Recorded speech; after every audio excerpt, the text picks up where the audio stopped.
తాకట్టులో ఉన్న బంగారాన్ని విడిపించి ఆ రోజు ఆన్లైన్ రేటుకే మేము కొంటాం. Sharma gold company. గురుగారు శ్రీమాత్రే. గురుగారు సంకటహర చతుర్దశికి ఎందుకు అంత ఇంపార్టెంట్? నేను విజయ గణపతి ఆలయంకి వెళ్తాను. ట్రస్ట్ మీ గురుగారు, 2 years వరకు సంకటహర చతుర్దశి అన్నదానం ముందే డేట్స్ అక్కడ రాసి ఉంటాయి. సో మచ్ ఆఫ్ ఇంపార్టెన్స్ ఎందుకని? సంకష్టహర చతుర్థి అని అంటారు. దీన్ని రాను రాను అందరూ సంకటహరం అంటారు. సంకష్టం అన్న సంకటాన్న ఒకటే.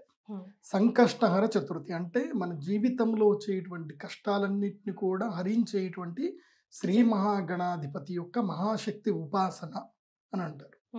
ఇది ఎప్పుడు అంటే కృష్ణపక్షంలో వచ్చేటువంటి చతుర్థి తిథి సంకష్టహర చతుర్థి. అంటే చంద్రోదయం చూడాలి. అంటే మనకి పౌర్ణమి రోజు 6 గంటలకు చంద్రోదయం అవుతుంది. మళ్ళీ పౌర్ణమి తర్వాత పాడ్యమి, ద్వితీయ, తృతీయ, చతుర్థి. ఆ రోజు చంద్రోదయం ఎన్ని గంటలకు అవుతుందంటే 8:30, 8:59, 8 నుంచి 9 మధ్యలోనే చంద్రోదయం అవుతుంది. సంకష్టహర చతుర్థి అంటే ఏంటంటే ఇది ఉపవాస దీక్షలు పాటిస్తారు. రోజంతా కూడా ఉదయాన్నే లేచి స్నానము సంకల్పం చేసుకొని గరికను సంగ్రహించడానికి వెళతారు. గరికను సంగ్రహించుకొని ఈ రోజంతా కూడా ఓం గం గణపతయే నమః, ఓం గం గణపతయే నమః అనే దివ్యమంత్రం చదువుతూ ఈ రోజు ఏం చేయాలంటే విశేషంగా ఉండ్రాళ్ళు సేకరించాలి. అంటే మనం పూరీలు చేసుకుంటాం కదా, సో గోధుమ పిండితోటి పూరి చపాతీలాగా చేసి అందులోపల ఒక పదార్థాన్ని తయారు చేసుకోవాలి. కొబ్బరికి సంబంధించి గరిజలు చేసుకుంటారు కదా. సో ఏంటంటే ఎండు కొబ్బరి కానీ లేదంటే పచ్చి కొబ్బరి అయినా, కొబ్బరి బాగా తురమాలి, మంచిగా తురిమి అందులోపల చక్కెర, తర్వాత యాలకులు, తర్వాత బాదాములు, ఇంకా ఏమేమి డ్రై ఫ్రూట్స్ అన్ని కూడా వేసి దాన్ని చక్కగా ఒక మిశ్రమం లాగా తయారు చేసి అందులోపల నెయ్యి కూడా కలపాలి. నెయ్యి కలిపి ఒక మిశ్రమం తయారు చేసి ఒక్కొక్క గరిటెతోటి చక్కగా చపాతీ లోపల వేసి దాన్ని అంతా కూడా కలిపి ఒక పువ్వులాగా తయారు చేయాలి. పువ్వులాగా తయారు చేసి 1008 లడ్డూలు తయారు చేయాలి. ఈ 1008 లడ్డూలు తయారు చేసి చక్కగా నెయ్యిలో కానీ నూనెలో కానీ వేయించాలి. నెయ్యిలో వేయిస్తే మంచిది. నెయ్యిలో చక్కగా వేయించి తీసి అన్ని పక్కన పెట్టాలి. ఈ రోజు సాయంత్రం అంటే సంకష్టహర చతుర్థి రోజున సాయంత్రం పూట 6 గంటలకి ఏం చేయాలి, సూర్యాస్తమం అయిపోయిన తర్వాత యజ్ఞం ప్రారంభం చేయాలి. ప్రారంభం చేసి అంటే 5 గంటల నుంచి సంకల్పము పూజ అంతా రెడీ అయిపోతుంది. కరెక్ట్గా సూర్యాస్తమం అయిపోగానే యజ్ఞం ప్రారంభం అవుతుంది. గోధూళి వేళ అంటారు, దివ్య ముహూర్తం అది. ఆ గోధూళి వేళల్లో యజ్ఞం ప్రారంభం చేసి గణపతి అథర్వ శీర్షం చదువుతూ లక్ష్మీ గణపతి మంత్రం చదువుతూ 1008 సార్లు లక్ష్మీ గణపతి మంత్రాన్ని చదువుతూ ఈ యొక్క ఒక్కొక్క స్వాహాకారానికి ఒక్కొక్క లడ్డు వేయాలి యజ్ఞం లోపల. గణపతి అంటేనే అథర్వుడు అంటేనే ఈయన అగ్నిస్వరూపుడు గణపతి. కాబట్టి గణపతికి అగ్నిస్వరూపం లోపల 1000 లడ్డులు నివేదన చేయాలి. సంకష్టహర చతుర్థి రోజున ఈ యాగం చేయాలి. ఈ యాగం చేసిన తర్వాత గణపతికి గరిక కూడా నివేదన చేసి పూజ చేసి షోడశోపచార పూజ చేసి నైవేద్యం అంతా కూడా అగ్నికి నైవేద్యం పెట్టాలి. అంటే గణపతికి ఎప్పుడు డైరెక్ట్గా నైవేద్యం పెట్టడానికి అధికారం లేదు, అగ్నికి నైవేద్యం పెట్టాలి. అగ్నికి నైవేద్యం పెట్టిన తర్వాత చంద్ర దర్శనం చేసుకోవాలి. చంద్ర దర్శనం చేసుకున్న తర్వాత భోజనం చేయాలి. ఇది సంకష్టహర చతుర్థి. వీళ్ళిద్దరు ఎనిమిస్ కదా గురుగారు? ఎవరు? గణపతి, చంద్రుడు. అదే కదా సంకష్టహర చతుర్థి రోజు ఎందుకు చేసుకోవాలంటే కేవలం వినాయక చవితి తప్ప మిగతా అన్ని చవితుల్లోనూ నన్ను చూసినటువంటి వారికి అంటే చంద్రుడు గణపతిని వేడుకుంటాడు, ఏమయ్యా నాకు శాపం పెట్టేస్తావు కదా ఏంటి అంటే అప్పుడు వినాయకుడు అనుగ్రహిస్తాడు. ఒక్క వినాయక చవితి రోజు తప్పున ఎవరైతే వినాయక చవితి రోజున నిన్ను చూస్తారో వాళ్ళు సంకష్టహర చతుర్థి వ్రతం చేస్తూ నీ ఆగమం గురించి ఎవరైతే వేచి చూసి ఎవరైతే కనుక కృష్ణపక్ష చతుర్థి రోజున నన్ను దర్శించి ఎవరైతే భోజనం చేస్తారో వాళ్ళకి సంకష్టములని నేను హరిస్తాను అని వరం ఇస్తాడు. అందుకే సంకష్టహర చతుర్థి రోజున భోజనాలు ఎవరు పొద్దున పూట చేయరు. అన్నదానం అంతా కూడా రాత్రి జరుగుతాయి. ఇక్కడ రాత్రి అన్నదానాలు జరుగుతాయి. సంకష్టహర చతుర్థి ఈ వ్రతం చేస్తారు, సహస్రమోదక పూజ చేస్తారు. అలా చేసుకోలేనటువంటి వాళ్ళు 11 లడ్డూలైన నైవేద్యం పెట్టి గణపతికి షోడశోపచార పూజ చేస్తారు. గణపతికి ఓం గణేశాయ నమః విఘ్నహర్త్రే నమః అని గణపతికి అష్టోత్తర శతనామాన్ని చదువుతూ ఓం గణేశ శ్రీ గణేశ అనుకుంటూ అక్షంతలు వేసి పూజ చేసిన తర్వాత గరిక నివేదన చేసిన తర్వాత ఉండ్రాళ్ళు అవి నైవేద్యం పెడతారు. పెట్టిన తర్వాత చంద్రదర్శనం చేసుకుంటారు. చంద్రదర్శనం తర్వాత ఈ యొక్క ఆహారం అని తీసుకోవడం జరుగుతుంది.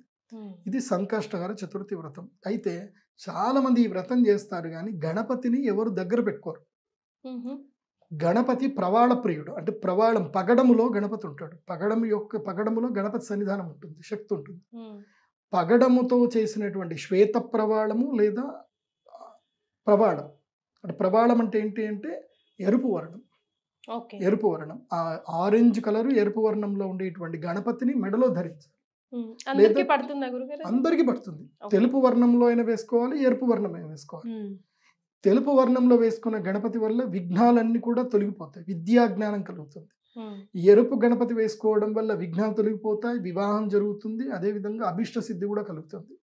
కాబట్టి ఏదైనా సరే ప్రవాళ గణపతులు శ్వేత ప్రవాళము తర్వాత ఆరుద్ర ప్రవాళం అని 2 ఉంటాయి. ఈ రెండిట్లో ఏ గణపతి వేసుకున్నా సరే. ఇంకోటి ఉంటుంది హరిద్రా గణపతి ఉంటుంది, పసుపు గణపతి ఉంటుంది. పసుపు గణపతి అంటే పసుపు కొమ్ముతో చేసుకునే గణపతి ఉంటుంది, చేయించుకోవాలి పసుపు కొమ్ముతో. హరిద్రా గణపతి ఉంటుంది. అలా హరిద్రా గణపతి కూడా మెడలో వేసుకునేటువంటి వాళ్ళకి అనారోగ్య సమస్యలు ఉంటాయి కదా, వాళ్ళు హరిద్రా గణపతిని మెడలో వేసుకోవాలి. విద్య రావట్లేదు, విదేశాలకు వెళ్దాం అనుకుంటున్నారు, వాళ్ళు ఏం చేయాలి అని అంటే పచ్చల గణపతి ఉంటుంది, అంటే గ్రీన్ కలర్లో గణపతి ఉంటుంది. ఆ గణపతి వేసుకుంటే విద్యా యోగానికి, విదేశ యోగానికి, ప్రభుత్వ ఉద్యోగానికి బాగా ఉపయోగపడుతుంది. సో ఇలా 4 వర్ణాల్లో గణపతి దొరుకుతాడు మనకి. ఆ గణపతిని అనునిత్యము ఓం గం గణపతయే నమః అని ఉదయాన్నే లేచి పూజ చేసుకోవాలి. ప్రతి సంకష్టహర చతుర్థి రోజున గణపతి గుడికి వెళ్ళి 108 ప్రదక్షిణలు చేస్తే ఈ అంతకు మించిన గొప్ప అదృష్టం ఇంకోటి దొరకదు. కానీ నేను ఈ వీడియో చూసే వాళ్ళందరూ ఒకటే చెప్తాను, ఏదైనా ఒక తత్వాన్ని పట్టుకోండి, ఒకే తత్వాన్ని గట్టిగా పట్టుకోండి. ఇవాళ నేను గణపతి గుడికి వెళ్ళాను, చాలామంది నాకు ఇది కన్ఫ్యూజన్లో అడుగుతూ ఉంటారు, నేను ప్రతిరోజు గుడికి వెళ్తానండి అని అంటారు. ఒరే ప్రతిరోజు గుడికి ఎందుకురా, నువ్వు ఏ దైవాన్ని నమ్ముకున్నావు, ఇప్పుడు గణపతిని నమ్ముకున్నావు, మంగళవారం కానీ బుధవారం కానీ గుడికి వెళ్ళు, ప్రదక్షిణ చేయి, అంతే. ఇంకా గణపతిని పట్టుకున్నావు అంటే గణపతినే పట్టుకో, లేదా వెంకటేశ్వరం పట్టుకున్నావు అనుకో, శనివారం రోజు వెళ్ళి వెంకటేశ్వరం గుడి చుట్టూ తిరుగు. అమ్మవారిని పట్టుకున్నావా శుక్రవారము లేదా మంగళవారం ఏదైనా ఒక రోజు వెళ్ళి అమ్మవారి గుడి ప్రదక్షిణ చేయి. కానీ రోజు మంత్రానుష్ఠానం, రోజున ఇంట్లో కూర్చొని ఒక 5 నిమిషాల పాటు మంత్ర జపం చేయి, మూల మంత్ర జపాలు. గురువు దగ్గర నుంచి గ్రహణము రోజున ఏదైనా మంచి సమయంలో గురుపదేశం తీసుకోవాలి, తీసుకొని జపం చేసుకుంటే మంచి జరుగుతుంది. సో ఇది చేస్తే సంకష్టహర చతుర్థి చేయడం వల్ల సంకష్టములని హరిస్తాయి. ఎందుకోసమంటే నేను చాలా కుటుంబాలు చూశాను, మాకు తెలిసిన మా అన్నయ్య గారు ఉంటారు, మా బాబాయ్ ఉంటాడు, చక్రి అని మా బాబాయ్. వాళ్ళ అన్నయ్యకి ఆల్మోస్ట్ హాస్పిటల్లో పడిపోయారు, ఇంకా చనిపోతారు అని అనుకున్నారు. వాళ్ళ ఆవిడ నేను సంకష్టహర చతుర్థి చేస్తానని చెప్పి దీక్ష తీసుకుంది. హాస్పిటల్లో డెత్ బెడ్ నుంచి బయటకు వచ్చాడు, ఇప్పటికీ ఆరోగ్యంగా ఉన్నాడు ఆయన. వాళ్ళ వంశంలో ఇప్పటికీ వాళ్ళు సంకష్ట చతుర్థి ఇప్పటికీ వదిలిపెట్టలేదు, ఇంకా చేస్తూనే ఉన్నారు వాళ్ళు. ఎందుకోసమంటే ఆ సంకల్పం వల్ల వాళ్ళకి ఆయన చనిపోయేటని బతికినాడు. ఇంకా డాక్టర్లు అన్నారు ఇంకా వెంటిలేటర్ పెట్టేస్తే ఇంకా అయిపోయిందని అంటారు. ఆమె దండం పెట్టుకుంది అంతే. మా నాన్నగారు వెళ్ళినప్పుడు చెప్పారు సంకష్ట చతుర్థి చెయ్యి, ఏం కాదు నీ మూడు బతుకుతాడు, బతికాడు. అది అదృష్టవంతులు. Right, thank you so much గురువు గారు. నమస్తే. శ్రీమాత.